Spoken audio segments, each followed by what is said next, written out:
सही है जी। तो बेसिकली हमने लास्ट क्लास में क्या देखा कि पीएचपी में वेरिएबल कैसे बनता है।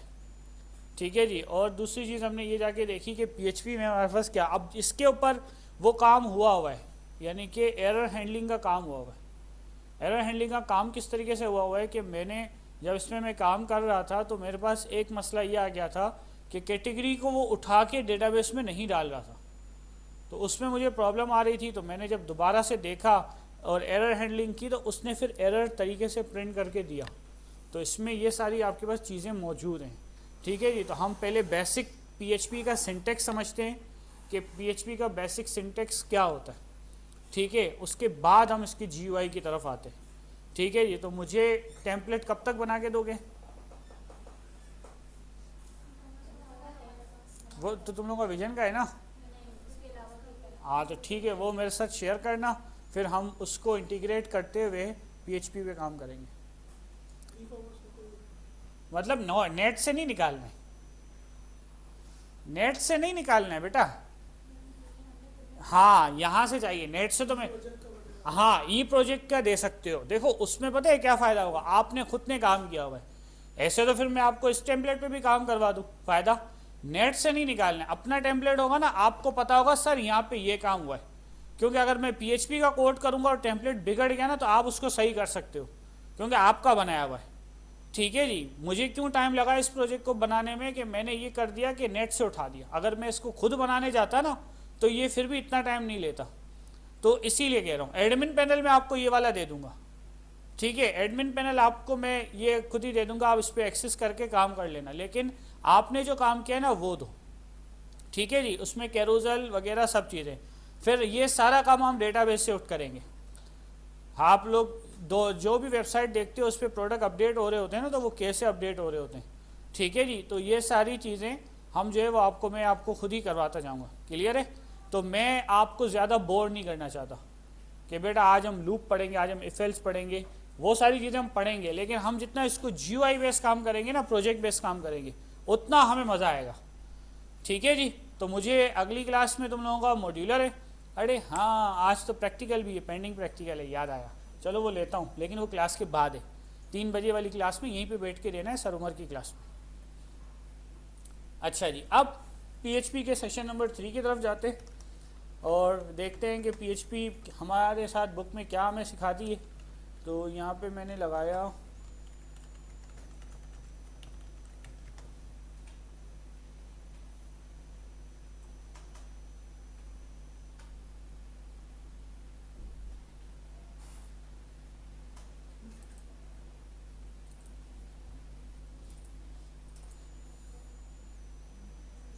अच्छा, मज़े की बात बताऊँ, पीएचपी पे जितना कोड लिखोगे ना, जब लारावेल पे आओगे ना, उसकी बनी बनाई क्लासें मौजूद हैं।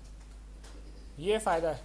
तो मेरे पास कहीं पीएचपी नज़र आ रहा है, ये रहा, ये रहा। ठीक है जी। PHP data types and string, PHP की क्या क्या डेटा टाइप्स हैं और इसमें स्ट्रिंग क्या होती है। अब एक चीज़ याद रखना कि स्ट्रिंग का मतलब आपके पास कैरेक्टर नहीं होते। String is a collection, string एक कलेक्शन होती है और इस कलेक्शन के अंदर आपके पास क्या होता है, इस कलेक्शन के अंदर आपके पास पूरी पूरी क्लासेस और ऑब्जेक्ट बन के आपके पास आती हैं। ठीक है जी। भाई डेटा टाइप आपने स्टार्टिंग से पढ़ी है, डेटा टाइप आपके पास क्या है। लेकिन पीएचपी हमने जाके क्या देखा है कि पीएचपी आपके पास क्या है। जैसे कि मैं सी में ट्रिपल डब्ल्यू पढ़ा हुआ है या डी में पढ़ा हुआ है, M64 ट्रिपल डब्ल्यू में यहाँ पे नहीं होगा, यहाँ पे होगा, ये रहा।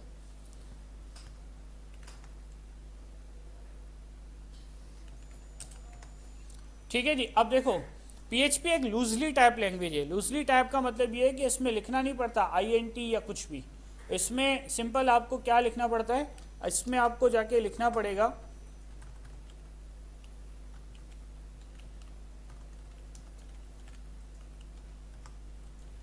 इसमें आपको सिंपल ये लिखना पड़ रहा है कि भाई पहले तो पीएचपी आपने ओपन किया और उस पीएचपी को आपने यहाँ से क्या कर दिया, क्लोज कर दिया। ठीक है, आपने यहाँ पे दिखा $name इज इक्वल्स टू, और यहाँ पे आपके पास आ गया नाम।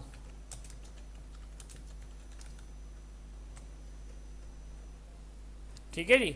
अच्छा, PHP एक वेब प्रोग्रामिंग लैंग्वेज है। वेब प्रोग्रामिंग का मतलब क्या है कि वेबसाइट पे जाके तुम प्रोग्रामिंग करो। जब PHP आपके पास ये कहती है ना, तो इसमें वो फंक्शन नहीं है जावास्क्रिप्ट वाले कि मैं अलर्ट लूँ या मैं जो है वो ये सारी चीज़ें लूँ, वो इसमें नहीं है। जावास्क्रिप्ट में है ना, अलर्ट है, प्रॉम्प्ट है, इसमें नहीं है। इसमें डायरेक्ट क्या है, तुम्हें यूज़र से इनपुट लेना है ना, टेक्स्ट बॉक्स में ले लो, HTML का टेक्स्ट बॉक्स बनाओ और उसमें जाके तुम ले लो। ठीक है जी। तो ये होती है लूजली टाइप। अब तुम जो भी टाइप बताओगे ना, ये ऑटोमेटिकली जाके क्या हो जाएगी, उस पर जाके फिक्स हो जाएगी। ठीक है जी। अब मैंने लिखा 23, तो ये इंटीजर बन गई, ऊपर वाली स्ट्रिंग बन गई। उसके बाद मैंने जाके इसको बताया, तो ये कैरेक्टर डेटा टाइप बन गई। ठीक है जी। तो ये सारी डेटा टाइप्स आपके पास यहाँ पे जाके क्या होती हैं, मौजूद होती है। ठीक है जी। इंटीजर न्यूमेरिकल डेटा होता है, फ्लोट जिसमें डेसिमल होता है, स्ट्रिंग कलेक्शन ऑफ कैरेक्टर्स, और बूलियन जिसमें आपके पास क्या होती है, ट्रू और फॉल्स। हाँ, अब इसके अंदर कुछ 3 क्लासिफिकेशन मौजूद है, स्केलर, कंपाउंड डेटा टाइप और स्पेशल डेटा टाइप। ठीक है, ये 3 इसकी कैटेगरीज है, कंपाउंड, स्केलर और स्पेशल डेटा टाइप। अब स्केलर डेटा टाइप का मतलब ये है कि जो तुम नॉर्मली जाके यूज करते हो, क्या करते हो, नॉर्मली जाके जिसको तुम यूज करते हो, this is your scalar data type. Scalar and vector पढ़ा था फिजिक्स में, क्या होता है बेटा स्केलर? बोलो सर, इतना याद होता है टेक्निकल इस यूनिवर्सिटी में तो स्केलर में जो होता है डायरेक्शन पता होती है। नहीं बेटा, नहीं। देखो, स्केलर का मतलब ये है कि जिसमें आपका जो यूज़र है, to the programming point of view, आपका जो यूज़र होता है वो क्या करता है कि आपके पास जो चीज़ें नॉर्मली यूज़ की जाती हैं, यानी कि सिंगल वैल्यू के लिए, किसके लिए, सिंगल। अब तुम अगर 10 यूज़र की एज पूछोगे तो कैसे पूछोगे, 10 वेरिएबल बनाओगे एज के, तो क्या बनाओगे, फंक्शन बनाओगे। लेकिन किसी के कहाँ स्टोर करोगे 10 वेरिएबल की, 10 यूजर की एज, तो कितने वेरिएबल बनाओगे,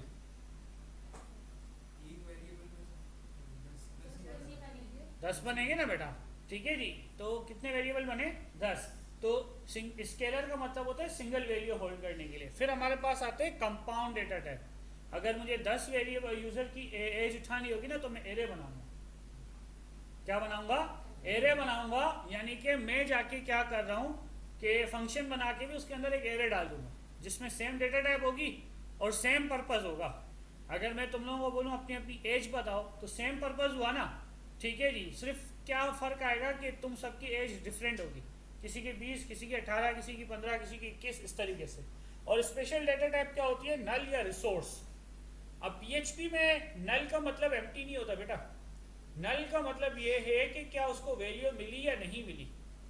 रिसोर्स डेटा टाइप ये होती है कि एक तरफ मैंने डेटा इंसर्ट किया और दूसरी तरफ मुझे क्या करना था आपके पास, कि अगर कोई एरर है तो इसमें एक और का ऑपरेटर भी आता है। कौन सा ऑपरेटर, और इंग्लिश में होता है ना OR। और का मतलब क्या है, या ये, दिस और डेट, ये हो या ये हो। ठीक है जी। तो आपके पास वो भी इसमें यूज किया जाता है। अब इंटीजर आपको पता है कि वो आपसे क्या लेता है, सिंपल नंबर लेता है। फ्लोट आपसे पॉइंट वाली वैल्यू लेता है। ठीक है जी। Converting other data types into float, तो यहाँ पे एक फंक्शन यूज किया जाता है फ्लोट वेल। अच्छा, अब बेसिकली एक हमें इस PHP की बुक का एक सबसे बड़ा फायदा पता है क्या, इन्होंने मार्केट ट्रेंड को देखते हुए काम किया। कैसे, आप लोग जब किसी भी सुपरमार्केट में जाते हो, आपको पता है आपसे कितना टैक्स लिया जाता है, आपसे 13% GST लिया जाता है, गवर्नमेंट सेल्स टैक्स। 1 रुपया एक्स्ट्रा लिया जाता है, किस चीज का, नहीं, उसकी जो मशीन चल रही होती है ना, जो सॉफ्टवेयर चल रहा होता है, उसकी मेंटेनेंस का 1 रुपया। POS करके बाकायदा वो बिल में मौजूद होती है दोनों चीजें। आप इम्तियाज सुपरमार्केट जाओ, कोल्ड ड्रिंक उठाओ, जो बाहर 45 की मिल रही है वहाँ 32 रुपए की पड़ी है, आप 10 उठा लो तो कितना बिल बनना चाहिए, 320 ना। वो 13% GST डाल देगा। अब 320 का 13% निकाल लो तो आराम से आपके 40-50 पे उसने वो डाल दिए, 1 रुपया वो डालेगा, यानी कि आपका 380 का बिल कहीं नहीं गया। आराम से आपका 380 का बिल बनेगा। जब बिल आपके हाथ में होता है यार इतना महंगा क्यों, वो महंगा नहीं है, जितनी बड़ी अमाउंट की आप शॉपिंग करते हो ना उतना बड़ा जीएसटी लगता है। अब हो क्या जाता है कि आप ऑटोमेटिकली कन्वर्ट हो जाते हो इंटीजर से फ्लोट पे, हो गए कन्वर्ट हो गए। अब आपने तो इंटीजर रखी हुई है ना, फ्लोट तो आपने रखी हुई नहीं है। जब इंटीजर आपने रखी हुई है तो इंटीजर के ऊपर क्या मसला आएगा भाई आपके पास, हाँ पॉइंट में वैल्यू नहीं जाएगी। अगर पॉइंट में वैल्यू नहीं जाएगी तो इसका मतलब तुम लॉस में जा रहे हो ना। अगर किसी का बिल 380 रुपये और 80 पैसे बना और दूसरे कस्टमर का बिल 380 रुपये 90 पैसे बना, तो आपके खाते में कितने आ गए, 1.5 रुपये आ गया आराम से, 1.5 रुपये आ गया ना। इस तरह आपके पास अगर 100 कस्टमर आए तो आपने दिन के एक्स्ट्रा कितने कमाए। हाँ आपको अगर नहीं लेने तो वो एक अलग बात है, ठीक है जी। तो ये इन्होंने आपके पास इस पीएचपी में ये चीजें ये इंट्रोड्यूस करके दी, ठीक है जी। फ्लोट वेल का फंक्शन करता क्या है कि आपकी वैल्यू को कन्वर्ट करता है। अच्छा ये कहलाता है टाइप कास्टिंग कहलाता है। क्या कहलाता है, टाइप कास्टिंग के यूजर जो है वो फोर्सफुली इंटीजर को कन्वर्ट कर रहा होता है फ्लोट में ताकि आपको पता चल सके, ठीक है जी। तो आपके पास एक ये भी तो ऑप्शन हो सकता है कि सर डायरेक्टली फ्लोट ही ले लो, डायरेक्टली फ्लोट ही ले लो। लेकिन मैं फ्लोट क्यों लूँ, अगर मेरा यूज़र मुझसे सिर्फ 50 रुपये का प्रोडक्ट उठाता है तो मैं फ्लोट क्यों लूँ। दराज सक्सेसफुल क्यों है, दराज के सक्सेसफुल होने की वजह ये है कि उसके पास ये सारी लॉजिक्स लगी हुई, ये उसकी एक खूबी है, ठीक, उसने ये लॉजिक्स लगा के रखी। और हम मैं वेरी हॉनेस्ट, हमारे पास पता है क्या है, हमें एक प्रोजेक्ट मिलता है ना, हम एक्साइटेड इतने होते हैं लॉजिक्स भूल जाते हैं। बेटा लॉजिक बनाने का तरीका बताऊं, एक ब्लैंक पेपर उठाओ, पेन उठाओ, ऐसे ऐसे ऐसे ये यहाँ तक यहाँ तक। अब मैंने जब अपने क्लाइंट से बात की ना, उसने बोला कमान भाई इसमें ये करके दे। अब मैंने उसको सिर्फ यूँ देखा, मैंने कहा यार मुझे ना एक एसएसडी चाहिए, कितने में दोगे, अरे आप ऐसे ही लो। मुझे बॉक्स पैक उसने एसएसडी ऐसे ही दी, क्योंकि उसने अपने काम बढ़ा दिया। क्या बढ़ा दिया, काम बढ़ा दिया, काम बढ़ा दिया उसने। तो अच्छा गलती ना उसकी है ना मेरी है। लॉजिकली मुझे सोचना चाहिए था कि यार ये काम भी तो कर सकता है भाई, ई कॉमर्स वेबसाइट है ना। अब मैं आपको एक सिंपल बात बताऊं, आप इम्तियाज सुपरमार्केट चले जाओ, सही है, वहाँ पर कैटेगरी बनी हुई ना, मतलब कि आप नीचे गए तो आपको राशन भी मिल रहा है, कोल्ड ड्रिंक भी मिल रही है, कॉस्मेटिक भी मिल रहा है, ठीक है, लेकिन आपको पता ही नहीं कहाँ मिल रहा है। और अगर ऐसा हो कि यूं आप देख रहे हो डालडा वनस्पति घी जाते जाते और हेड एंड शोल्डर पड़ा हुआ है, मैं सिंपल सी बात कर रहा हूँ, कैटेगरी है नहीं हुई ना, यानी कि जुम्मा बाजार लग गया। और कैटेगरी अगर आपके पास होती है तो उसमें आपको एक प्रॉपर चीज़ों को पता है ना। अब आप गए लैपटॉप वाले या इलेक्ट्रॉनिक आइटम में, तो इलेक्ट्रॉनिक में भाई लैपटॉप यहाँ पड़े हैं, मोबाइल यहाँ पड़े हैं, टीवी वहाँ पड़े हैं, अब आप आराम से घूम सकते हो, ठीक है। तो ये चीज़ आपके पास होती है, कैटेगरी के अंदर भी सब कैटेगरी होनी चाहिए, ठीक है जी, ताकि पता चल सके, ठीक है। फिर बुलियन आपके पास ट्रू एंड फॉल्स है कंडीशनल स्टेटमेंट के लिए। हाँ पीएचपी के अंदर एरे थोड़ी सी आपकी वेरिएबल होती है। कैसे होती है, an array is a single variable that contains value of the same data type. In PHP an array is a pre defined map that connects values two keys, ठीक है। इसकी एरे थोड़ी सी डिफरेंट होती है, ठीक है। An array list vector state hash table a map implementation collection dictionary queue and so on can all be used to represent this type.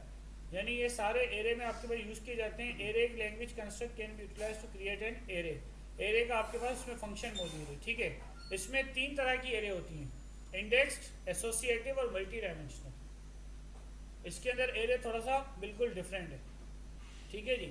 अब आते हैं थोड़ा सा और इसको जाके हम लोग कुछ काम करके देखते हैं। क्या काम करके देखते हैं, मैंने जाके इसको बोला ये हटाओ $4 आ गया जी, ठीक है जी। अच्छा जी अब क्या करते हैं,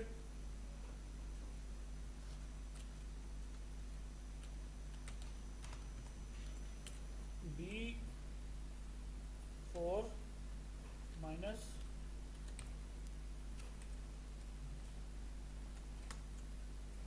ठीक है, आ गया आपके पास फॉर्म ग्रुप बन के।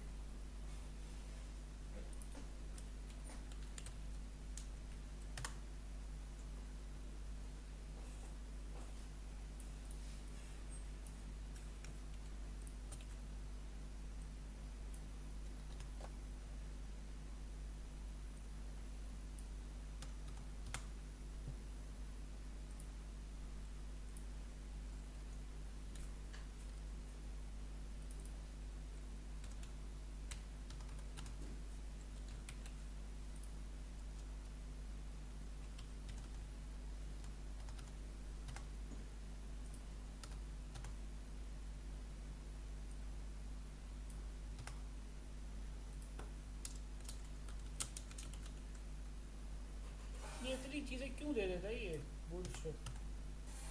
अब देखो, इसकी एक सीवी बना दे, इसकी किसी भी यूज़र की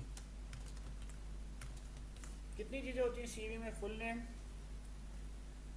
ईमेल, और क्या होता है भाई, और बोलते जाओ तुम, इतनी बड़ी सीवी बनवाऊंगा ना आज। और बोलो। हाँ, ईमेल हो गया, और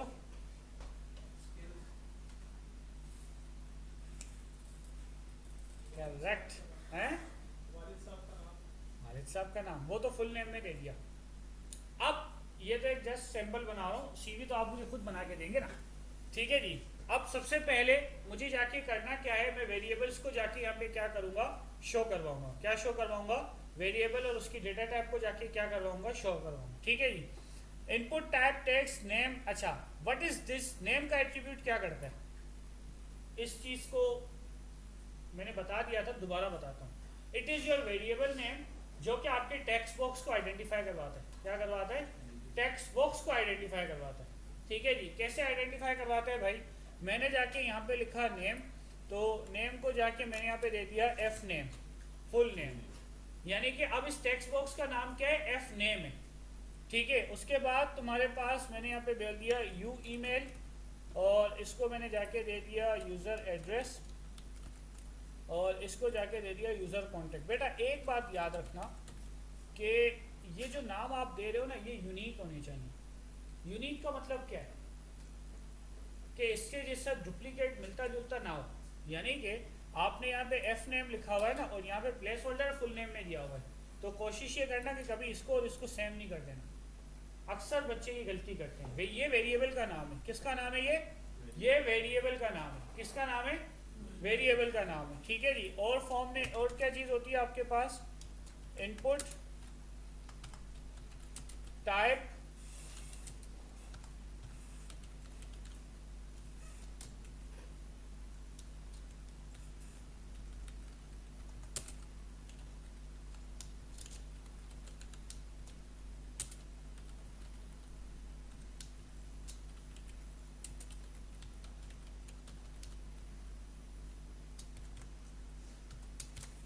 ठीक है जी, क्लियर है। फॉर्म में ये चीज़ें होनी चाहिए। अच्छा, फॉर्म का action, what is this action? ये एक्शन क्या काम करता है?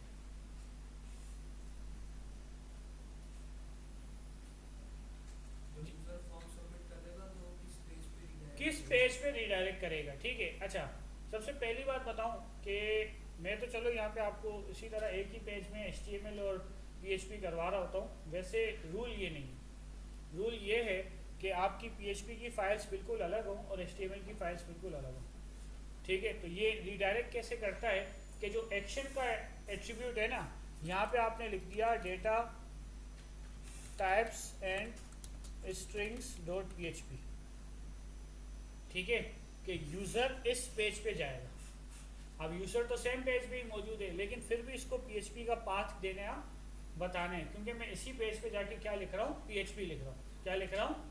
PHP लिख रहा हूँ, ठीक है जी। लेकिन ऐसा होना नहीं चाहिए। क्यों नहीं होना चाहिए? क्योंकि आपके HTML की फाइलें अलग हों और PHP की फाइलें अलग, ठीक है जी। यहाँ तक कोई मसला, कोई प्रॉब्लम किसी को?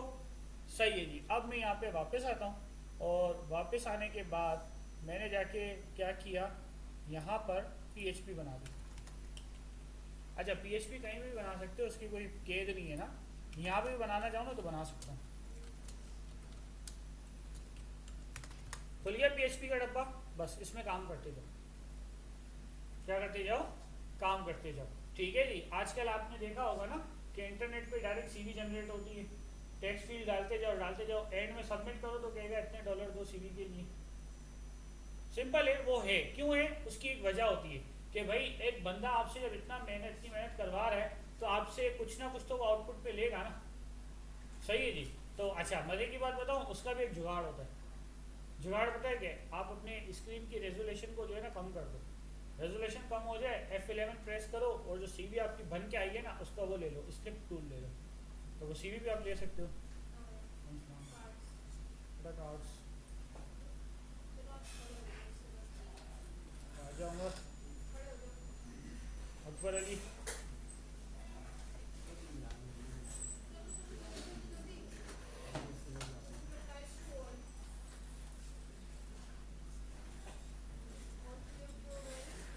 गर्ल्स के पास है।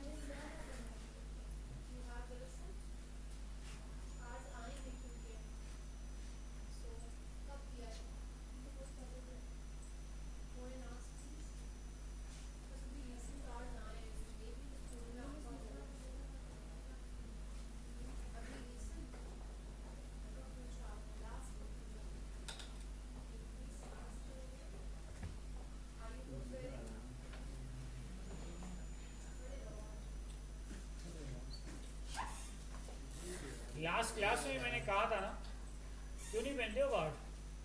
मैंने भी तो पहना हुआ है। आपके जब फैकल्टी ने पहना हुआ है तो फिर क्या मसला है? पहनो दोबारा। हाँ,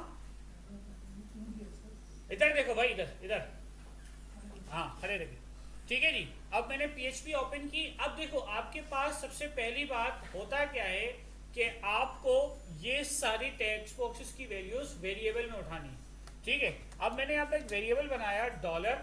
ठीक है। अब डॉलर करके, अच्छा एक और चीज यहाँ पे भी सुन लो, वेरिएबल जो PHP के अंदर बनेंगे ना, इसको हमेशा स्टार्ट करो अंडरस्कोर से। देखो स्पेशल जो कैरेक्टर होते हैं ना, स्पेशल कैरेक्टर्स, आप अगर किसी के लिए प्रोफेशनल काम करते हो ना बेटा और प्रोफेशनल बनना चाहते हो तो स्पेशल कैरेक्टर हेल्प करता है आपकी हैकिंग को रोकने में, आपके डेटा लीक होने को रोकने में। ठीक है। हसन सीधा खड़े रहो। हाँ, इधर देखो ना, इधर नजर आए। ठीक है। आपके डेटा लीक होने को, हैकिंग करने को, किसी लाइन को, स्टेटमेंट को तोड़ने के लिए यूज किया जाता है। ठीक है जी। अब मैंने यहाँ पे लिखा डॉलर अंडरस्कोर और फिर मैंने यहाँ पे नाम बनाया कि एफ नेम। तो बेटा अब ये वाला एफ नेम इस एफ नेम से क्या हो गया? डिफरेंट हो गया। ठीक है जी। और मैंने यहाँ पे बोला डॉलर अंडरस्कोर पोस्ट। अब दो मेथड आपके पास होते हैं, एक पोस्ट होता है और एक क्या होता है? गेट होता है। दोनों में फर्क क्या है? अब मैं नोटपैड खोल के यहाँ पे लिख लेता हूँ। पोस्ट मेथड के अंदर क्या है?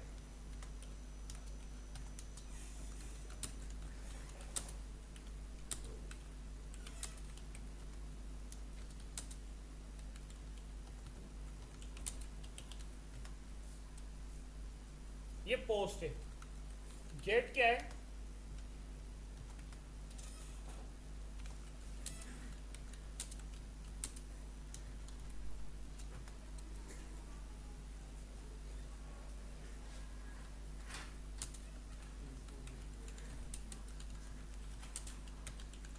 ठीक है। अब डेटा गेट और पोस्ट क्यों यूज किया जाता है? गेट उस वक्त यूज किया जाएगा जब मैं किसी स्पेसिफिक आईडी से कोई इंफॉर्मेशन प्रोडक्ट की गेट करना चाह रहा हूँ। सही है। अब मैंने दराज की वेबसाइट खोली, प्रोडक्ट पे क्लिक किया, तो क्लिक करने के बाद उस प्रोडक्ट की आईडी की बेस पे प्रोडक्ट खुल के आ रहा है। ठीक है जी। अब पोस्ट में क्या होता है कि डेटा ट्रेवल पैकेट्स की फॉर्म में, यानी कि हिडन फॉर्म में करता है। और जब हम यूजर का डेटा सबमिट करवाते हैं ना, कहीं पे स्टोर करवाते हैं, अकाउंट क्रिएट करवाते हैं, तो उसके लिए हम पोस्ट का मेथड यूज करेंगे। कौन सा मेथड यूज करेंगे? पोस्ट का, जिसमें कोई लिमिट नहीं होती। सही है। आपकी जो बड़ी बड़ी सीवीज और कवर लेटर इस तरह बन के आते हैं ना, तो बेटा ये आप भी बना सकते हो। ये कोई बनाना बड़ी बात या कोई बड़ी मुश्किल नहीं। बस आपको एक चीज पता होनी चाहिए कि सीरीज में क्या इंपॉर्टेंट पॉइंट्स है, उस इंपॉर्टेंट पॉइंट के बाद आपको उसको डिस्प्ले कैसे करवाना है। सही है। आपको बूटस्ट्रैप आती है ना, बूटस्ट्रैप के थ्रू आप उसको डिस्प्ले करवा सकते हो HTML में, और उसको PDF डाउनलोड करवा सकते हो। इजीली हो सकता है, ये आपके लिए कुछ मुश्किल नहीं है। ठीक है जी। अब देखो, मैंने बोला कि मैं पोस्ट का मेथड यूज करूंगा डॉलर अंडरस्कोर पोस्ट, और पोस्ट के बाद स्क्वायर ब्रैकेट में इसको क्या चाहिए, इसको चाहिए उस टेक्स्ट बॉक्स का नाम जो जिसमें तुम्हारी ये वैल्यू स्टोर है। अब हुआ क्या कि आपके जो टेक्स्ट बॉक्स की जो वैल्यू है ना बेटा, वो जाके इस एफ नेम में स्टोर हो गई। कहाँ स्टोर हो गई? इस एफ नेम में जाके स्टोर हो गई। यहाँ तक किसी को कोई सवाल है?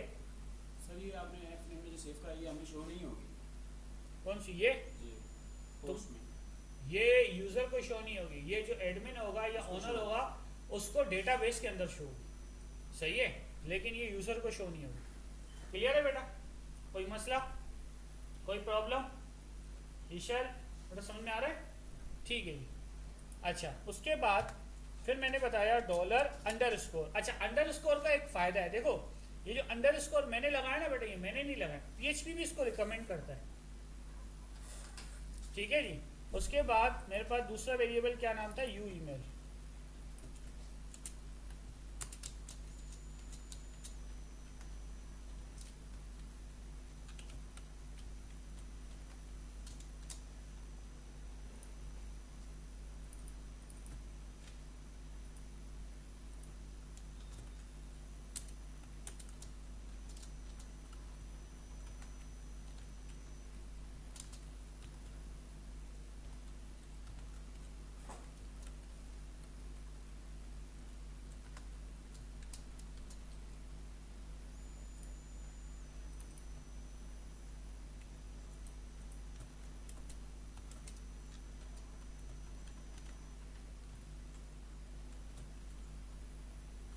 ये हो गया, वैल्यू आ गई डेटाबेस में, सॉरी आपके वेरिएबल में, नॉट डेटाबेस। डेटाबेस का वर्ड अभी यूज नहीं करना, गलती से निकल गया। वैल्यू आ गई डेटाबेस, ओह सॉरी आपके वेरिएबल में, सही है जी। अब मुझे इस वैल्यू को क्या करना है? प्रिंट करवाना है। कहाँ प्रिंट करवाना है? यूजर को कहाँ दिखाना है? वेब पेज पे दिखाना है ना, लेकिन मैं चाहता हूँ कि वेब पेज पे बड़ा पप्पू शो हो, ऐसे शो ना हो। आ जाओ देखते हैं, लेकिन कैसे शो होगा? अब मैं इस पेज को भी ओपन कर लेता हूँ। तो मैंने बोला लोकल होस्ट :2124/batch2111C में जाओ और स्लैश किया, तो अब ये डायरेक्ट इंडेक्स के पेज को खोलेगा। क्या हुआ? हाँ, यहाँ पे वेब सर्वर बंद है। Oh thank you.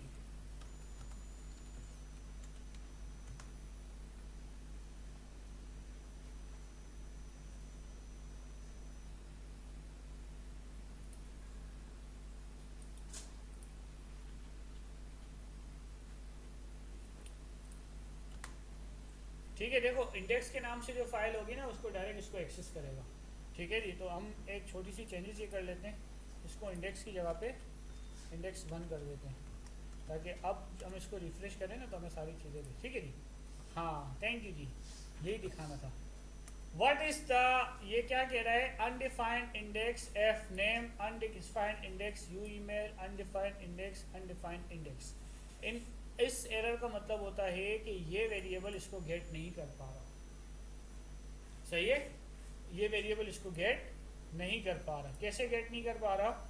ये कह रहा है कि जो एफ नेम तुमने यहाँ पे बनाया है ये यहाँ पर मिल नहीं रहा, इसको यहाँ पे मिल नहीं रहा। देखो देखो उसने लाइन नंबर भी बताई हुई है एरर पे, लाइन नंबर 20, 21, 22, 23, 4 लाइनें भी बताई हुई हैं आपको। जब आपको 4 लाइनें भी बताई हुई हैं तो इसका मतलब ये है, तो सर ये कैसे हो सकता है कि इसको नहीं मिल रहा? हाउ, मतलब कैसे कि यहाँ पे इसको नहीं मिल रहा? ठीक है जी। अब इसका बेस्ट तरीका क्या है?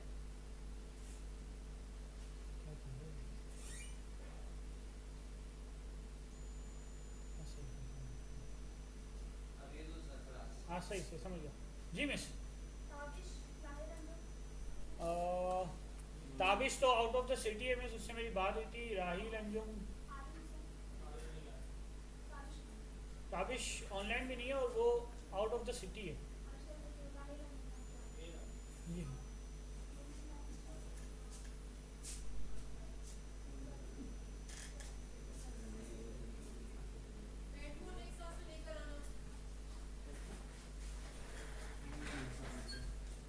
ठीक है जी। अब देखो यही यही वजह होती है कि मैं आपको क्या कहता हूँ कि बेटा हमेशा PHP का कोड अलग से लिखा करो, ठीक है। अब मैंने इस PHP के कोड को यहाँ कट किया और यहाँ जाके पेस्ट कर दिया मैंने पेस्ट। अब ये डॉक टैब से बाहर आ गया। कहाँ से बाहर आ गया? डॉक टैब से बाहर आया, ठीक है। अब एरर कहाँ चले गए?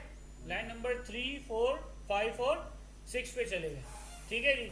मैंने कहा चलो भाई अब तुम्हारे एरर्स को भी जाके हम क्या करते हैं, सॉल्व करते हैं। फॉर्म मेरे पास बन के आ गया, ठीक है। अब आते हैं, अब मैंने बोला कि ये डेटा किसके थ्रू जाएगा? किसी भी बटन के थ्रू जाएगा। इस सेट का फंक्शन क्या करता है? हिट करवाता है, यानी कि गेट क्लिक करवाने के लिए यूज किया जाता है, ठीक है जी। अच्छा, इस सेट सिर्फ बटन के लिए यूज नहीं किया जाता, इसके बहुत सारे काम हैं, इसके बहुत सारे काम हैं, ठीक है। सिर्फ बटन के लिए इस सेट यूज नहीं किया जाता, ये बात अपने पास थोड़ा सा ज़हन नशीन कर लेना, ठीक है। और जाके मैंने इसको बोला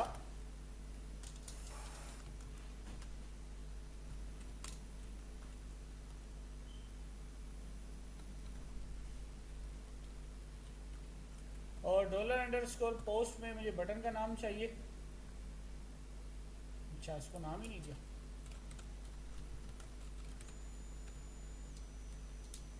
और नाम क्या है इसका? BTN1 दे देते हैं, जो भी तो हम लोग, सही है।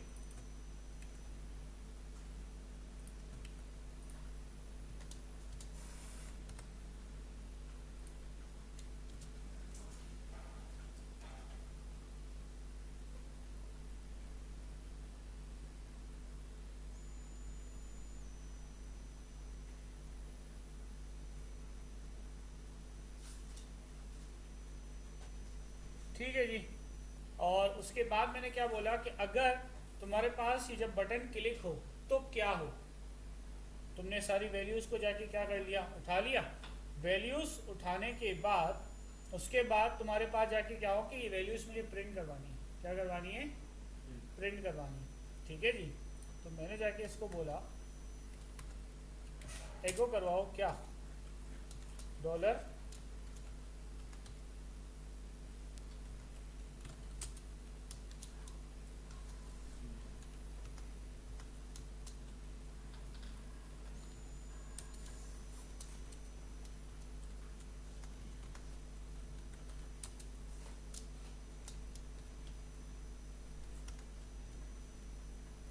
ठीक है जी,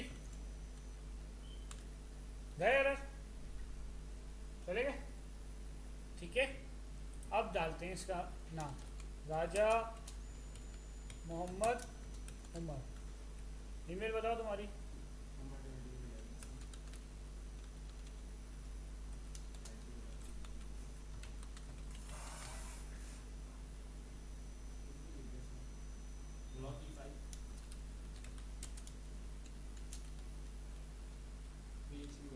हाँ, PHQ गार्डन $11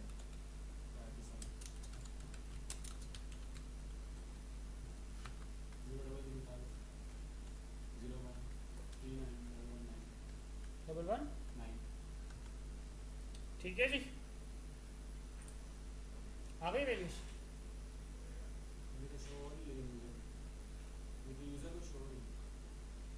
ये तो मैंने अभी नॉर्मल पेज पे करवाया ना, मैं डेटाबेस की तरफ तो नहीं लेके गया, ठीक है जी। अब यूज़र को कैसे शो कि यूज़र के पास पूरा एक पैटर्न बन के है, your resume has been created, और फिर उसकी पूरी रेज्यूमे हो, नाम हो, फिर बॉक्स हो, यानी कि पूरा HTML का लेआउट यूज़ करते हैं इसको प्रिंट करवाना। हो जाएगा? हाँ, ये तो होना ही बेटा, छोटा सा ही काम है, इसमें बड़ा थोड़ी है।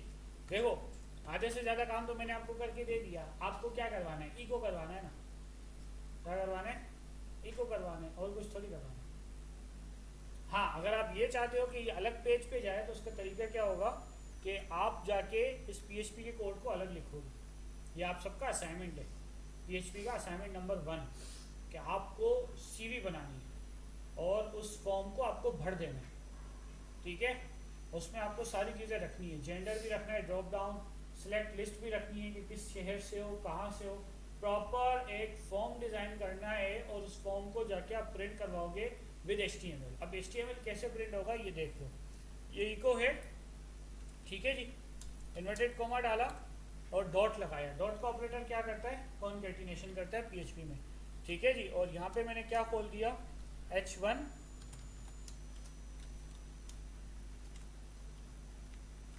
फिर डॉट ऑपरेटर लगाया,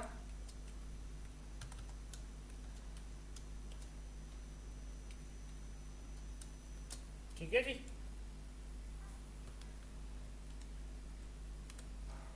अच्छा F5 प्रेस करोगे ना तो ये वैल्यूज को होल्ड करता है, आ गया, ठीक है। इसके अलावा आपको ईमेल पे जाके H3 देना है या H4 देना है, H4 दे देते हैं।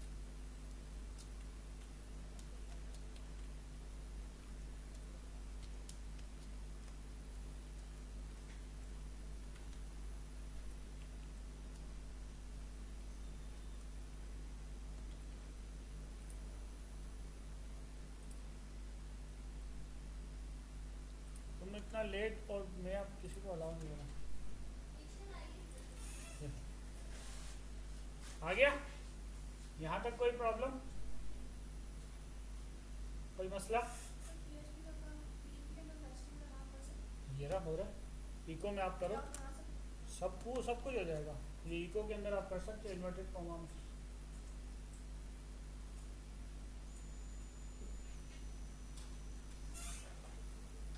ठीक है जी। और इसके अलावा पहले ये कर गया, पहले ये मेहनत करो ताकि आपकी ये प्रैक्टिस हो, फिर मैं आपको एक और शॉर्टकट इसका दिखाऊंगा। फिर आप बोलोगे कि सर ये बता देते पहले ही तो हम पहले ही कर लेते। PHP इनलाइन कैसे लिखी जाती है अब सुनो। जैसे कि आपको ये वैल्यू यहाँ प्रिंट करवानी है, ठीक है, H1, और H1 के अंदर आपको क्या चाहिए, इको चाहिए, ठीक है। तो आप PHP इनलाइन यूज कर सकते हो, इको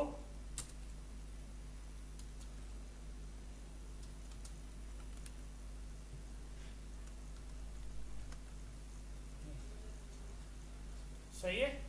अगर इस तरह भी करना चाहो तो इस तरह भी कर सकते हो, यानी क्या, हाँ हाँ, लेकिन इसको ये इस तरीके से यूज़ नहीं होगी, यानी कि इसको यूज़ करने के लिए ना PHP की फाइल अलग बनाओ और HTML की फाइल अलग बनाओ और फिर इसको इसके साथ लिंक करवा दो।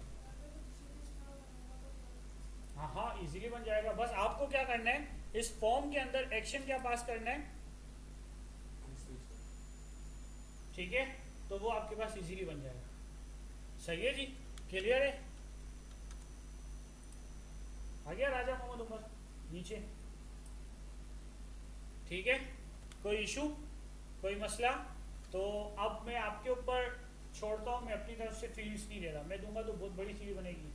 एक अच्छा सा बूटस्ट्रैप यूज़ करो, उसके अंदर jQuery यूज़ करो, ठीक है जी, और अच्छे से उसमें एनिमेशन डालो और मुझे ये असाइनमेंट जुमेरात तक सबमिट करो, यानी कि जुमेरात की क्लास में नहीं, जुमेरात के दिन तक आप सबमिट करो। सही है, क्लियर है यहाँ तक? कोई मसला, कोई प्रॉब्लम? प्रॉपर फोल्डर बनाओ, उसके अंदर दोनों फाइलें बनाओ, HTML की अलग, PHP की अलग।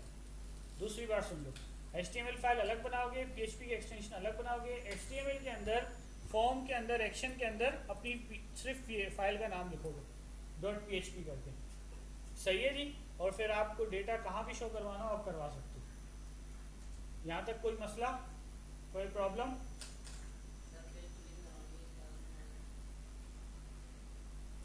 एक मिनट बता रहा हूँ, मुंतजर तुम्हारा क्या सवाल है? हाँ, अच्छा, पेज को लिंक करवाने के लिए ये रहा ना, सिंपल फॉर्म में जाके आप लिखोगे data types and string .php। दूसरे पेज पे शो करवाने का तरीका ये, यहाँ देखो,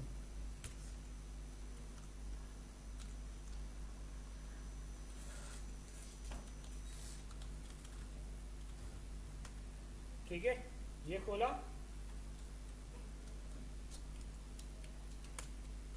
अब तुम लोग इतने सारे सवाल पूछोगे तो आज तो ये सब खत्म हो जाएगा। इसका एक फंक्शन होता है इंक्लूड, ठीक है, उस इंक्लूड के अंदर यहाँ पे आप अपने पेज का नाम दे दीजिए।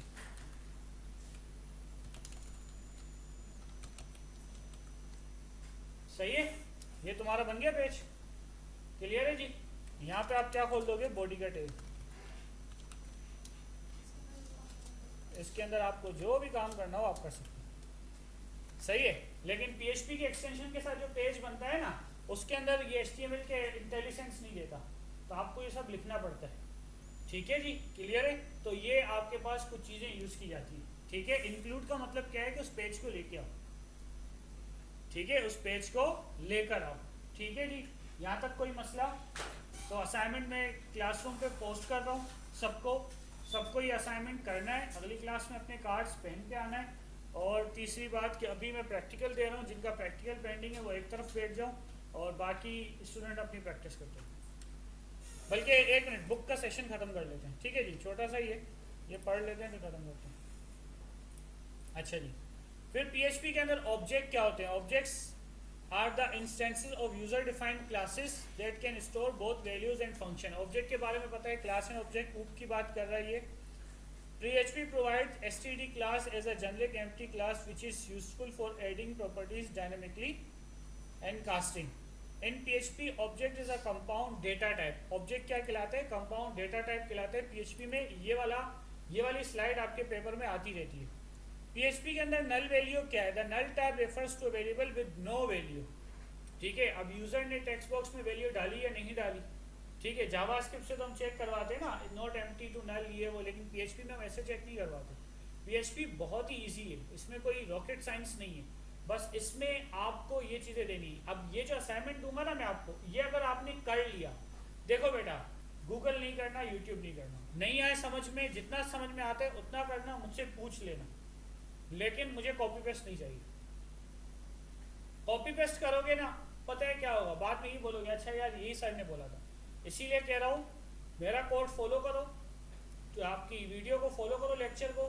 जहाँ से समझ में नहीं आए ना, वहाँ का स्क्रीनशॉट लो, मुझे वॉइस नोट भेज दो या मुझे मैसेज छोड़ कि सर मुझे यहाँ से समझ में नहीं आ रहा, मैं क्या करूँ। ठीक है, देर सवेर मैं आपको जवाब दूंगा, ऐसा नहीं है कि मैं आपको रिप्लाई नहीं करूँगा, रिप्लाई मैं आपको कर दूंगा, बट कॉपी पेस्ट मुझे नहीं चाहिए। ऐसे तो CV क्रिएटर PHP लिखोगे ना, बहुत अच्छे मिलेंगे, लेकिन मुझे वो नहीं चाहिए। और एक प्रोफेशनल का, डेवलपर का कोड पता चल जाता है कि उसने कैसे काम किया होगा। सही है, तो वो आपको काम नहीं करना। ठीक है जी।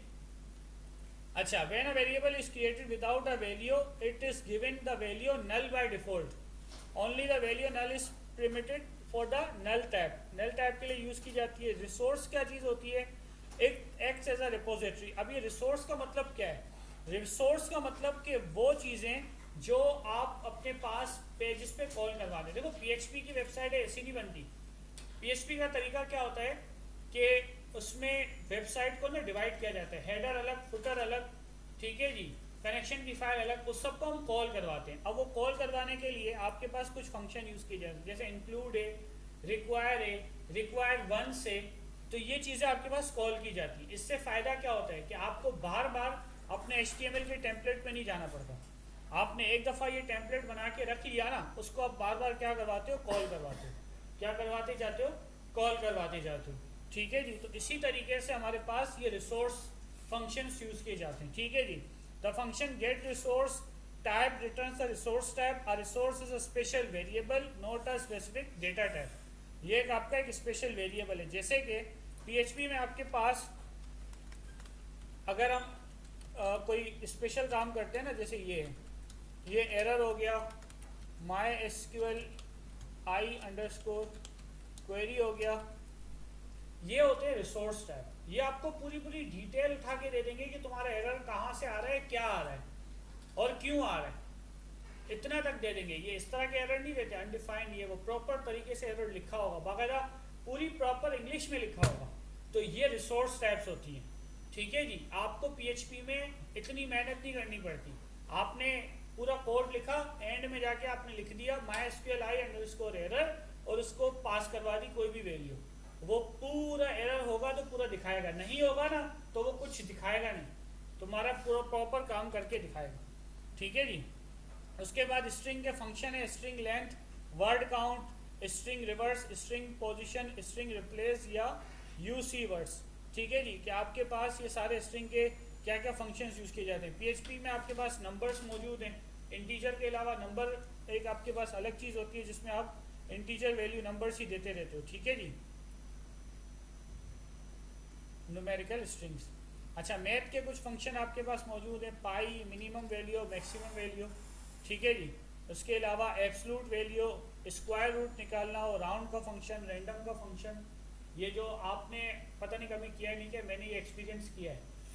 जो मैथमेटिकल के सवाल होते हैं ना, उसमें अगर आपको डेरिवेटिव निकालना हो, स्क्वायर रूट निकालना हो, तो इस तरह की भी वेबसाइट्स मौजूद हैं इंटरनेट पे। अब इसने तो बने बनाए फंक्शन दे दिए ना, आपको ये नहीं बताना कि इसको इसके साथ मल्टीप्लाई करो। भाई स्क्वायर रूट निकालना है तो for square root enter value, तुम 5 डालोगे तो 5 5 से 25 निकल के आ जाएगा इस तरीके से। ठीक है, यानी कि कोड कम होता है, लेस कोड अर्न हाई।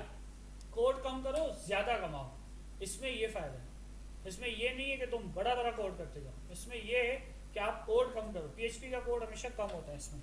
ठीक है जी, कॉन्स्टेंट्स क्या होते हैं भाई? ये आपके वेरिएबल ही होते हैं, लेकिन ये वो वेरिएबल होते हैं कि इनकी वैल्यू आपकी चेंज नहीं होती, फिक्स हो गई। कांस्टेंट वैल्यू वही थी, जैसे ज़कात की वैल्यू क्या है, फिक्स है ना, 2.5%, वही निकलेगी, इससे ज़्यादा या इससे कम नहीं हो सकती। इसी तरह और क्या है कांस्टेंट?